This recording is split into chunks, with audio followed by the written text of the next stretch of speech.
"Please don't hurt me. I can't walk," begged the female CEO. Then the single dad changed everything. The woman's voice trembled through the damp, narrow alley, sharp with desperation and fear. Rainwater glistened on the cracked pavement, pooling beneath her trembling body. A car's headlights flared behind the figure approaching her, casting his long shadow across the walls like a looming monster. The man's pace was slow, deliberate, his fists clenched, his breath heavy.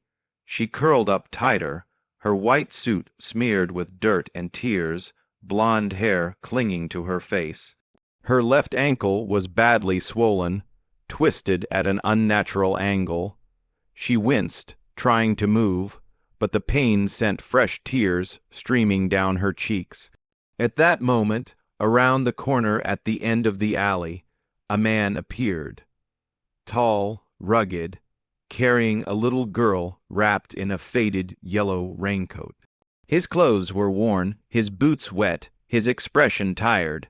But when he heard the voice, so raw, so broken, he stopped. The little girl stirred in his arms. "Daddy, is she going to die?" she whispered. The man set her gently on the ground. "Stay here," he said softly but firmly. She nodded, clutching a small stuffed rabbit to her chest. Without hesitation, he stepped forward into the alley. His voice rang out low and commanding. "Step away from her now." The man looming over the woman turned, startled for a moment. Tension rippled in the rain-soaked air, but the stranger's eyes, sharp, steady, unflinching, were locked on him. There was something in that gaze that stopped the aggressor cold. Not fear, not rage, just quiet certainty. The would-be attacker took a step back, then another, and without another word, he turned and disappeared into the shadows. The blonde woman blinked in disbelief, her breath catching as the man approached. Her limbs trembled, not just from pain, but from shock. The little girl peeked from the alley's entrance, her eyes wide, lightning flashed, thunder rolled. The man knelt beside the woman, his voice soft now. "You're safe, I've got you." She stared at him, lips parted, unable to speak. She did not yet know his name, but in that moment, something changed. And though she could not stand, though she was broken and bruised, she had just been seen, and her life was about to change forever. Tyler Ford lived on the third floor of a crumbling apartment building where the walls whispered with the echoes of lives long exhausted. At 31, his life had already been split in two before and after he lost his wife. 2 years ago, cancer took her quickly, cry. Since then, everything had revolved around Lily. He worked as a washing machine repairman, taking jobs that paid just enough to keep the lights on and food in the fridge. Most days, he smelled like rusted pipes and detergent, but he never minded. As long as Lily had crayons, warm meals, and a safe place to sleep, he could live with the aching joints and late rent notices. Once Tyler had worn a different uniform. He was a rescue worker, a firefighter, paramedic with nerves of steel and a heart trained to run toward danger. There was a long scar on his left arm, a souvenir from a burning house where he'd pulled a small girl out of the flames. He never talked about it. Some memories weren't meant to be honored. They were meant to be carried quietly. Now he carried his daughter, Lily, 6 years old, with wild curls and a giggle that could shake the sadness out of a room. She never went anywhere without her battered box of crayons. "Colors make things better," she liked to say.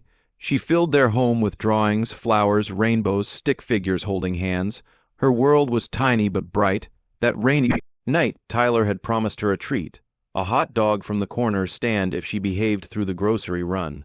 They had just turned down a back alley to cut across the block when they heard it.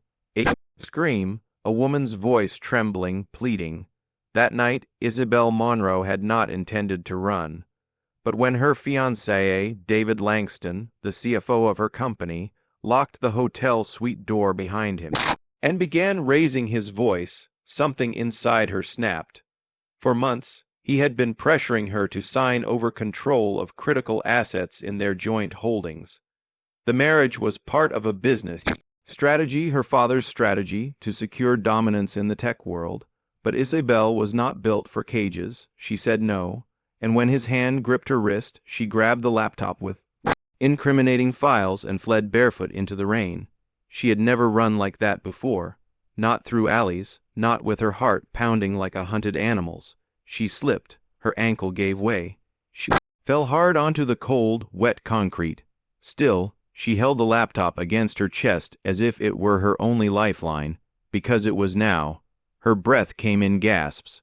The pain in her leg blurred her vision. Her white designer suit was ruined, torn at the shoulder, soaked to the bone.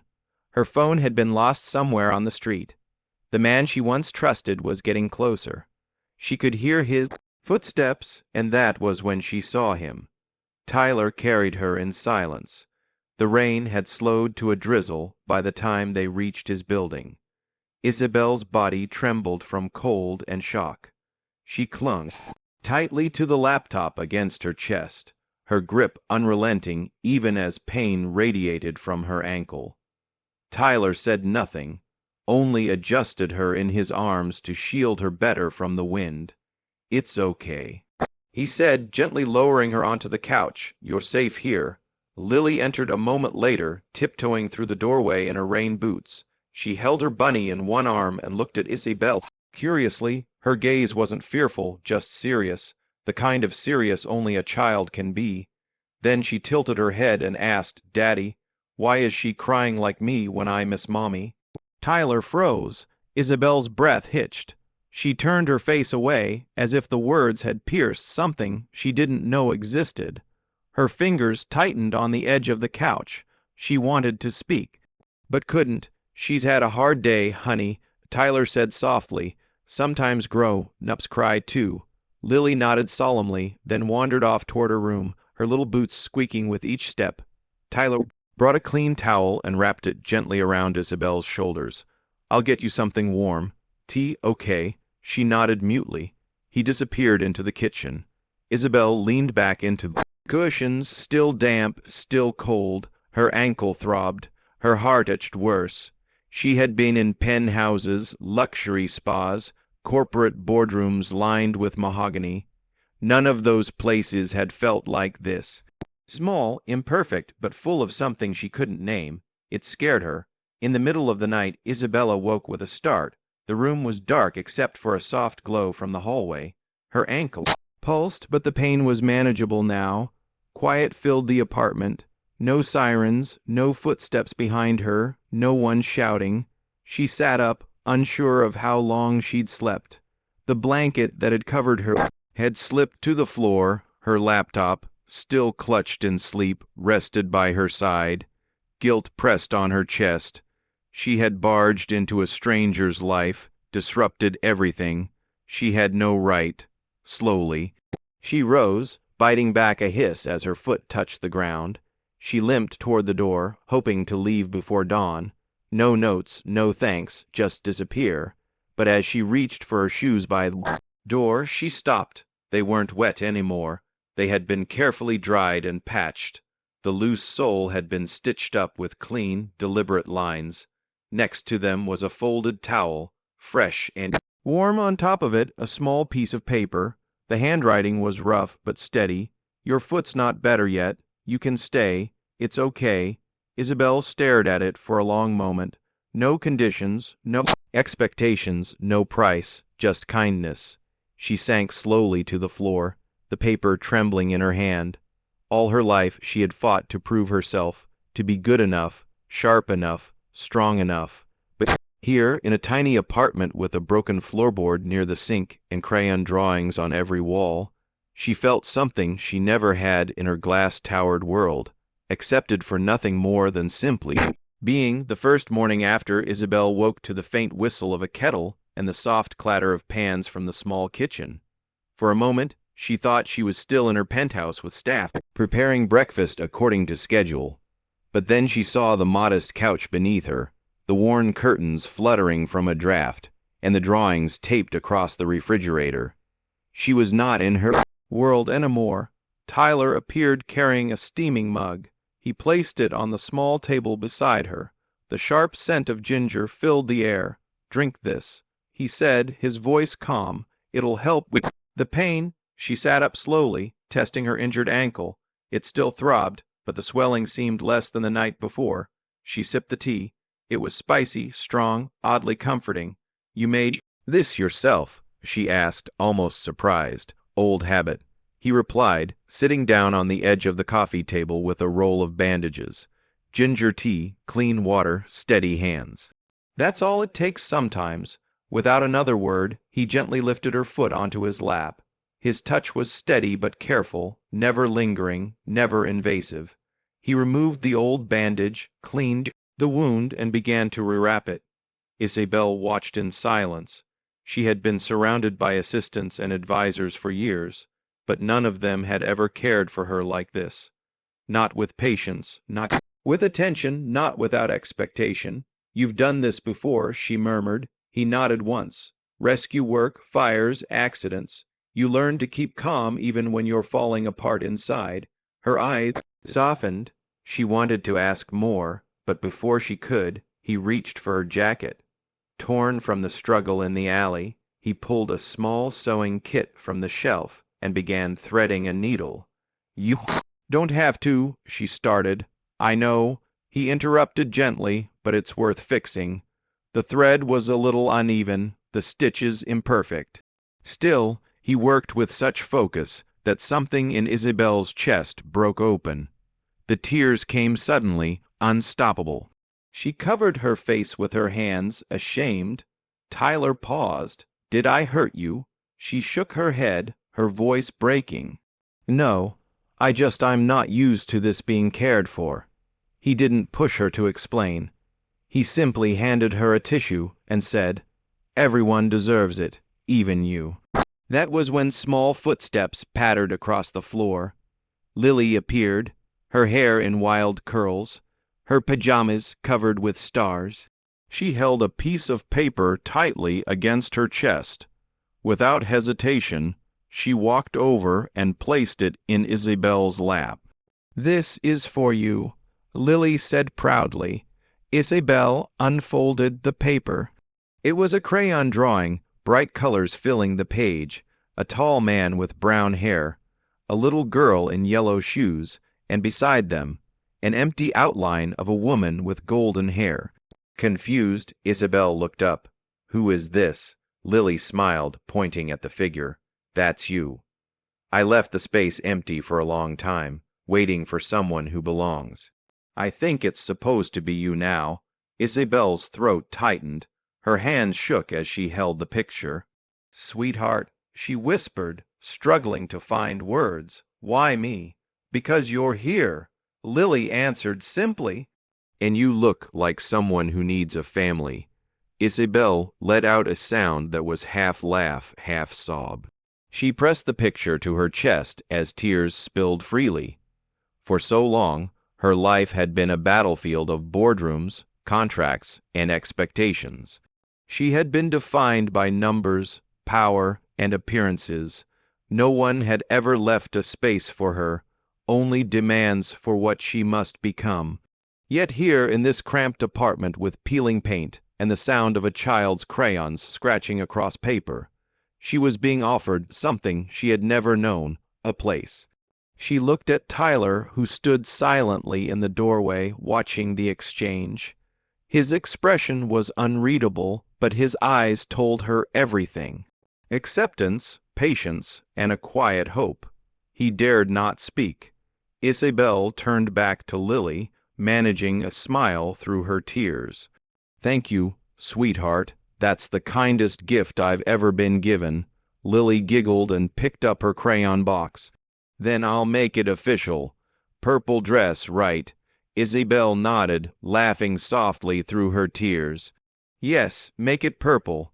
And as Lily filled in the empty outline with bold strokes of color, Isabel felt something loosen inside her, something soft, something alive.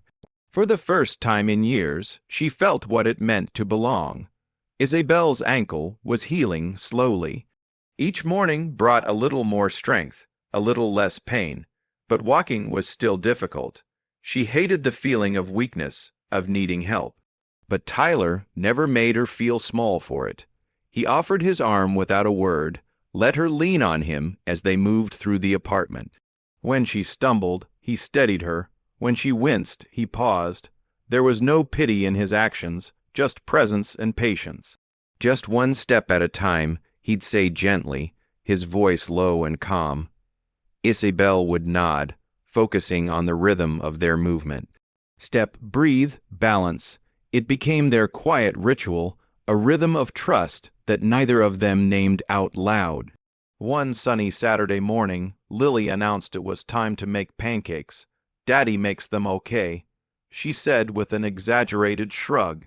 But I bet Isabel makes them fancy. I wouldn't count on it.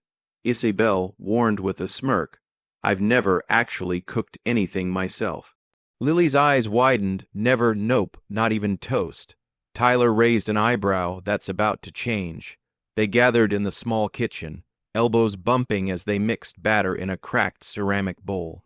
Lily stood on a chair to reach the counter, her curls bouncing with excitement as she gave orders like a seasoned chef.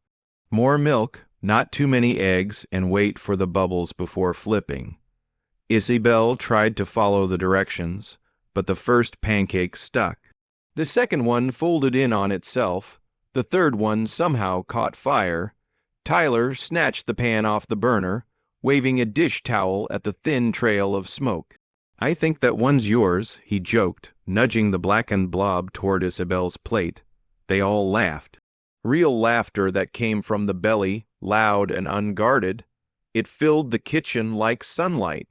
When they finally sat down to eat, the pancakes were uneven, a little burnt, some even raw in the middle. But Lily grinned as she took a big bite. These are Dorky pancakes, she declared, but Dorky is good. They ate slowly, letting the golden light pour over the table. Outside the window, the city bustled on, but inside time seemed to soften. Lily chattered about school, how she'd almost won the spelling bee, how her teacher wore socks with cats on them, how she'd told the class that Isabel was her maybe new mom. Isabel froze for half a second, eyes meeting Tyler's across the table. He didn't react, just reached over and poured more syrup onto Lily's plate like it was the most natural thing in the world.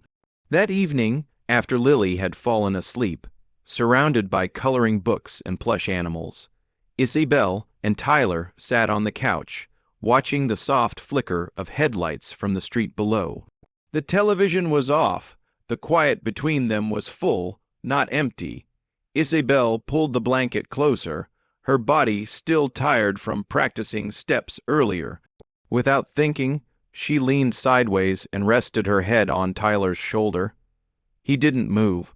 She could feel the steady beat of his heart beneath her cheek, the warmth of his presence grounding her.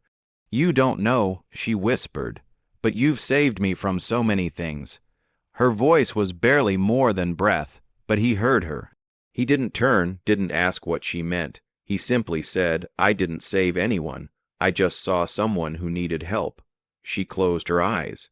That answer, quiet, honest, unheroic, cut through all the noise she'd lived with for years. No one had ever looked at her and seen a person before. They'd seen opportunity, strategy, success. But Tyler, he saw someone who was hurting, and instead of walking away, he stayed. And that she realized was what love might actually be. Not grand gestures, but the willingness to stand still with someone until they could walk again. It began with a phone ringing in the hallway, then the buzzing at the front door, then the knock. Loud, firm, too familiar. Isabel froze, her hands still soapy from washing dishes. Tyler glanced out the window, then quickly closed the curtain. Don't move, he said calmly. She didn't need to ask. The moment she saw the sleek black car parked on the street, she knew they had found her. Within hours, more arrived. A cameraman, a woman in a tight blazer with a microphone, a man from legal wearing a tie that screamed damage control. The sidewalk outside the apartment became a low-key spectacle. Tyler stood by the door, arms folded across his chest, body blocking the peephole. From the bedroom, Lily's voice called out softly, Why are people outside? It's okay, honey, Isabel said, trying to keep her voice steady. They're just lost. Later that evening, as the reporters grew tired and the knocks faded into silence, Isabel received a message from the board. An offer, a generous one, millions of dollars in new compensation, full reinstatement, rebranding, reputation management. All she had to do was come back, sign the papers, smile for the cameras, and pretend none of it had happened. She stared at the message for a long time. Then she closed the laptop and walked into the kitchen, where Tyler stood drying a dish with an old checkered towel. "I'm not going back," she said. He didn't look up right away. "You sure?" "Yes," she said. "I've been offered more money than I could ever spend. But not once in all those years did I wake up feeling like I do here." He turned to her, eyes serious. "How do you feel here?" She hesitated, then answered. "Real scene, safe." He nodded once. That was all he needed. By morning, they had packed a bag. Tyler loaded Lily into the truck and drove them out of the city, down winding roads lined with trees that had just begun to turn gold with the coming fall. They arrived at a quiet farmhouse tucked behind a grove of birch trees. It belonged to Tyler's mother, a retired nurse with soft gray hair and hands that knew how to make anyone feel like a child again.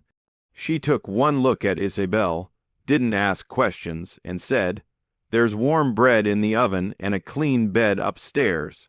That night, under a sky full of stars and silence, Isabel and Tyler sat on the porch steps, a worn quilt draped over their knees. "I used to think I had everything," she said. "Titles, property, power." He said nothing, just waited. "And yet," she continued, "it was all hollow. I didn't realize how much I had given up just to be seen as successful." Tyler took a slow sip of tea, then spoke. "They only saw your name, not you." She nodded. "Exactly." He looked out across the field, voice quiet. "I know what that's like to be seen as something you're not." She turned to him. "Tell me." He took a long breath. "There was a fire years ago, small house. I was the first on the scene. Pulled a little girl out." She could hear the tightness in his voice now. "She didn't make it. I did everything I could, but it wasn't enough." She reached for his hand. "You still carry it, don't you?" He nodded. Every day, there was no need to say more. The silence between them was not heavy. It was shared, honored. She didn't fill it with apologies. He didn't fill it with bravado. They simply sat there, their fingers intertwined under the night sky. Two people who had each lost something, and now quietly had begun to find something else. They didn't speak of love or promises, but when Tyler glanced at her and she met his eyes without flinching, they both understood. They were waiting for each other, and neither of them was waiting alone anymore. The boardroom was colder than she remembered, not in temperature, but in energy. Polished glass walls, marble floors, and metal fixtures reflected every sterile inch of the space where Isabel Monroe had once commanded attention with just a glance. Now she limped. Her steps echoed in uneven rhythm, one heel slightly dragging from the healing ankle. She wore no designer gown, no diamond accessories, just a clean navy suit and determination burning in her eyes like fire, refusing to be extinguished. Every head turned. The whispers started immediately. She came back. She actually showed up. What is she thinking? But no one stopped her. David Langston stood at the front of the room, smug, relaxed in the seat that once belonged to her. He smirked, leaning into the microphone. "Miss Monroe," he said, oozing false politeness. "How unexpected. I assumed you'd finally accepted your place off the board." Isabel didn't flinch. She walked straight to the center of the room, steadying herself with one hand on the table as she faced the crowd of shareholders, executives, and former allies. Her voice was clear, unshaken. "I came back to finish this the right way." David opened his mouth to respond, but she raised her hand. Calm, quiet authority, the kind she used to wield like a blade. "I may not walk the same way I used to," she said, glancing briefly at her ankle, "but I stand taller now because I stand for myself." The room hushed. With one tap on her laptop, the large screens behind her lit up. Spreadsheets, emails, confidential memos, all of it streamed into the room. Proof of the fraudulent dealings, manipulated contracts, and the internal corruption orchestrated by David and several other board members. Gasps broke the silence.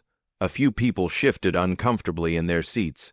Isabel turned slowly, making eye contact with every person in the room. "You thought I disappeared because I was weak," she said, "but I left because I needed space to remember who I was before you all convinced me I had to be someone else." David stood abruptly, trying to regain control. "This is reckless. Do you have any idea what this could cost you?" She looked at him, really looked, and saw for the first time how small he truly was. "I do," she said, "and I'm ready to pay it." She pulled out a document from her folder and placed it on the table with deliberate precision. "This is my formal resignation. Effective immediately, I'm relinquishing my position, my shares, and every last piece of control you ever thought you had over me."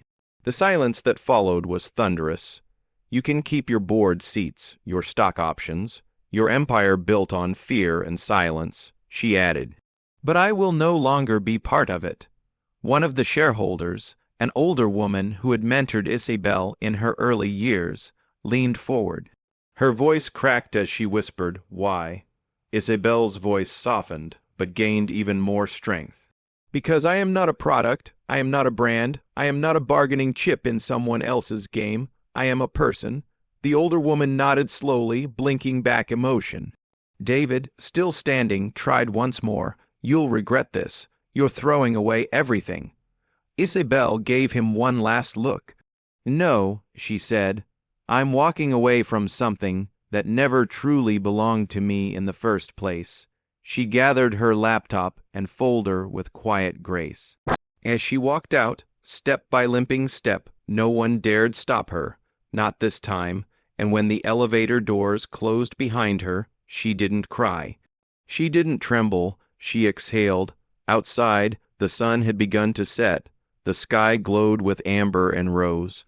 The city below humming with life. Isabel stepped onto the sidewalk, not as a CEO, but as a woman who had finally chosen herself. And for the first time in years, her shoulders weren't carrying an empire, only her truth. And that was more than enough. When Isabel returned to the apartment, it was just as she remembered, modest, warm, and alive with quiet joy. The late afternoon sun spilled through the kitchen window, casting golden rays across the floor. On the small balcony, Tyler was crouched beside a planter, helping Lily dig out a wilted marigold, their hands dirty with soil and determination.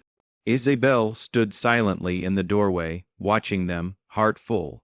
She stepped out slowly, her voice tender. "Do you have room for one more in this garden?" Tyler looked up, his face lit up not with surprise, but with the calm certainty of someone who had been waiting. He nodded once, always. Lily ran to Isabel. Dirt smudged on her cheek, and a proud grin stretched wide. "We're planting new flowers today. This one's going to be orange. You can pick the next one." Isabel knelt and dug her hands into the earth with them. There, in the quiet act of planting something new, she felt her roots take hold. Days passed, and Isabel poured her energy into something she'd only dreamed of. The Lily House, a nonprofit organization for women who had been manipulated, abused, or discarded by power structures like the one she escaped. Tyler helped build the website. Lily insisted on the name, because flowers grow better when they have sunshine, Lily explained, and Love, at the center of the Lily House's mission, was this idea. No one should have to earn safety or beg for kindness. The world had failed so many women. Isabel was going to help rewrite that story. One evening, after dinner and a messy round of pancake flipping practice, the three of them curled up on the couch. Lily nestled into Isabel's side, crayons and drawings scattered on the coffee table. The hum of the city drifted in through the open window. Lily turned to Isabel, serious as ever. "Will you stay here forever?" Isabel looked into her big, hopeful eyes. "I drew you into our family already," Lily added, lifting a picture from her pile. 3 stick figures stood in front of a flower garden. 1 tall man, 1 little girl, and 1 blonde-haired woman in a bright dress. "I don't want to erase you later." Isabel's throat tightened. She pulled Lily close and whispered, "If you ever need me, sweetheart, I'll always be here." Later that night, Tyler found her on the balcony gazing out over the city. "I have something for you," he said, stepping beside her. From his pocket, he pulled a small bracelet woven from multicolored threads, uneven, but clearly handmade. Isabel took it gently. "Lily made it. She called it a commitment bracelet." He smiled. "She said it's not a wedding ring, but she was wondering if maybe you'd want to be an unofficial mom first." Isabel's laugh turned into a tear. She slipped the bracelet onto her wrist. It fit perfectly. "For the first time in my life," she whispered, "I feel like I've been chosen just for being me." Tyler took her hand, intertwining their fingers. They didn't need grand declarations. Everything that mattered was already planted. In the garden, in Lily's laughter, in the tiny threads of a bracelet made with hope. In the months that followed, Isabel's days were filled with healing, hers and others. The Lily House bloomed with stories of resilience, women finding their footing again, children smiling for the first time in months. Isabel spoke softly at community events, worked late with volunteers, and always returned to the apartment or what had become home. One morning, Lily ran in from the balcony holding a fresh drawing. "Look," she beamed, "it's us planting flowers. It's our forever garden." Isabel knelt beside her and kissed her cheek. "Yes, sweetheart. It's exactly that."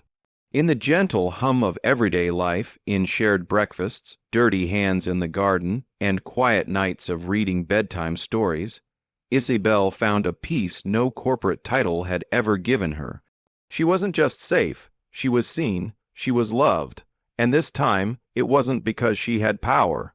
It was because she had chosen to stay and had been chosen in return. Sometimes family isn't something you're born into. It's something you build one act of kindness at a time. Isabel didn't just walk away from power.